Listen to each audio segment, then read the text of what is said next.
आनंद रामायण के अनुसार एक बार की बात है। लंका नगरी के राजा रावण ने ब्रह्मा जी से पूछा, हे ब्राह्मण, किसके हाथों मेरी मृत्यु होगी? इस विषय में आप मुझे बताइए। रावण का यह वचन सुनकर ब्रह्मा जी ने उसे कहा, राजा दशरथ की भार्या कौशल्या से साक्षात जनार्दन विष्णु ही भगवान राम आदि 4 पुत्रों के रूप में अवतरण होंगे। उनमें से श्री राम तुम्हारा वध करेंगे। हे रावण, राजा कौशल ने ब्राह्मणों से पूछकर आज से ठीक 5वें दिन राजा दशरथ के विवाह का निश्चय किया है। ब्रह्मा जी का इस प्रकार वचन सुनकर राक्षस राज रावण अपने पुष्पक विमान में बैठकर शीघ्र ही अयोध्या के लिए चल पड़ा। उस समय वह चारों ओर से राक्षसी सेना से घिरा हुआ था। रावण ने अनेक प्रकार से दारुण युद्ध करते हुए नौका में बैठे हुए उन दशरथ को जीत लिया और उनकी नौका को अपने पांव के प्रहार से तोड़ डाला और उसे सरयू नदी में फेंक दिया। उस समय सरयू नदी के निर्मल जल में डूबकर अन्य सभी तो मृत्यु को प्राप्त हो गए, किंतु राजा दशरथ और उनका मंत्री सुमंत्र ये दोनों किसी प्रकार नाव के टुकड़े में बैठकर नदी के प्रवाह में बहुत धीरे धीरे गंगा नदी में जा पहुंचे।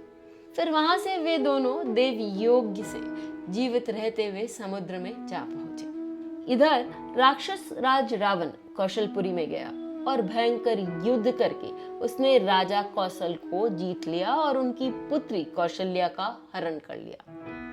तब वह अत्यंत प्रसन्न होता हुआ आकाश मार्ग से लंका की ओर चल दिया। आकाश मार्ग से जाते हुए उसने लवण सागर में निवास करने वाले तिमिंगल मत्स्य को देखा। उस समय उसने मन में यह विचार किया कि ये सभी देवतागण मेरे शत्रु हैं। वे निश्चित ही छल पूर्वक लंका में स्थित हुए इस कौशल्या का हरण कर लेंगे। अतः ऐसा न हो सके, इसलिए मैं इस कौशल्या को तिमिंगल मत्स्य को धरोहर के रूप में सौंप देता हूँ। ऐसा मन में निश्चय करके रावण ने कौशल्या को एक पेटिका के अंदर छुपा दिया और उस पेटिका को तिमिंगल को सौंपकर अत्यंत प्रसन्न मन वाला वो रावण लंका की ओर चल पड़ा।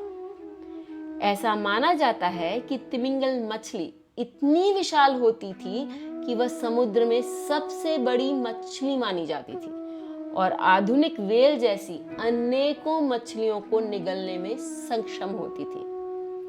वो तिमिंगल मत्स्य उस पेटी को मुख में पकड़कर सुखपूर्वक समुद्र में विचरण करने लगा। तभी उसने अपने सामने सहसा अपने शत्रु को देखा तो वह उससे युद्ध के लिए उद्यत हो गया।